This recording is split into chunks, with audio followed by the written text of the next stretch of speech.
నిన్న మాజీ ముఖ్యమంత్రి జగన్మోహన్ రెడ్డి గారు వరుస ట్విట్టర్లో వరుస పెట్టి ఒక 4-5 ట్వీట్లు వేశారు. ఏమంటే 5 సంవత్సరాల్లో వాళ్ళు ఆర్థిక నిర్వహణ బ్రహ్మాండంగా చేశారంట, ఈ 10 నెలల్లో మేము అధ్వాన్నంగా చేశామని చెప్పి జగన్మోహన్ రెడ్డి గారు చాలా కోపంతో ఆవేదనతో ఆయన ఏదేదో స్టాటిస్టిక్స్ అన్ని ఇచ్చారు. జగన్మోహన్ రెడ్డి గారు ఒక చిన్న విషయం ఏంటంటే, అద్దాల మేడలో ఉండేవాళ్ళు ఎప్పుడూ ఎదుటి వాళ్ళ మీద రాళ్ళేయకూడదు. ఎందుకంటే మీరు చేసిన ఘోరాలు, నేరాలు, ఆర్థిక ఘోరాలు, ఆర్థిక నేరాలు మామూలువి కావు. 5 సంవత్సరాల్లో మీ పర్సనల్ నేరాలు పక్కన పెడితే ప్రభుత్వంలో మీరు చేసిన అస్తవ్యస్త ఆర్థిక పరిపాలన ప్రపంచంలో బహుశా ఏ రాష్ట్రం ఏ దేశం కూడా చేస్తుండదు. అంత అస్తవ్యస్త పరిపాలన చేసిన తర్వాత మీరు 10 నెలల్లో మేము చేసిన దాని గురించి చాలాసార్లు మాట్లాడారు. అన్నిటికీ జవాబిస్తామండి. మేము మీలాగా పారిపోయే వాళ్ళం కాము. మేము ప్రతిపక్షంలో ఉన్నప్పుడు మేము మీ మీద 100 చెప్పినప్పుడు మీరు కనీసం జవాబు కూడా ఇచ్చిన పాపన పోలేదు. మేము అలాంటి వాళ్ళం కాము.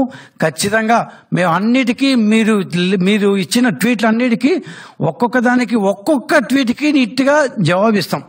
పరిపాలనలో స్థిరమైన గవర్నెన్స్ ఇచ్చేదానికి కట్టుబడి ఉన్నాము. ఆర్థిక పరిపాలన ఇచ్చే మంచి ప్రభుత్వం అది. ఖచ్చితంగా తప్పులుంటే సరిదిద్దుకుంటాము, కరెక్ట్ ఉంటే ఇది కాదు మీరు చెప్పింది తప్పు అని ఖచ్చితంగా గర్వంగా మీకు చెప్తాం. నిన్న మీరు ఒక బేసిక్గా 4 ట్వీట్లు వేశారు.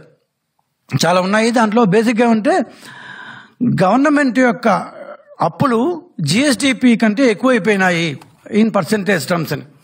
మీకు ఎవరు ఇచ్చారో ఆ పాత సోమయాజుల కొడుకు ఇంకా ఉన్నారో, లాస్ట్ టైం ఏదో మీరు ఆయన స్పెషల్ సెక్రటరీ ఫైనాన్స్ అంటూ ఉన్నారు. ఆయనే మాట్లాడుతుంటారు, మీకు ఆపోజిట్గా కూర్చొని నీ కాగితాలు అందిస్తూ ఉంటారు. ఆయనే ఇచ్చారో తెలియదు. కానీ అదేవిధంగా జిఎస్డిపి పర్సంటేజ్ రెవెన్యూ డెఫిసిట్ ప్రకారం ఎక్కువైంది. సో తీసుకున్న అప్పులు క్యాపిటల్ ఎక్స్పెండిచర్కి వాళ్ళలేదు. అదేవిధంగా ఫిజికల్ డెఫిసిట్ జిఎస్డిపిలో ఎక్కువైంది. సో ఈ 4 మీరు ఇచ్చిన మేజర్ అభియోగాలు అంటారు, ఏమంటారు చెప్పండి.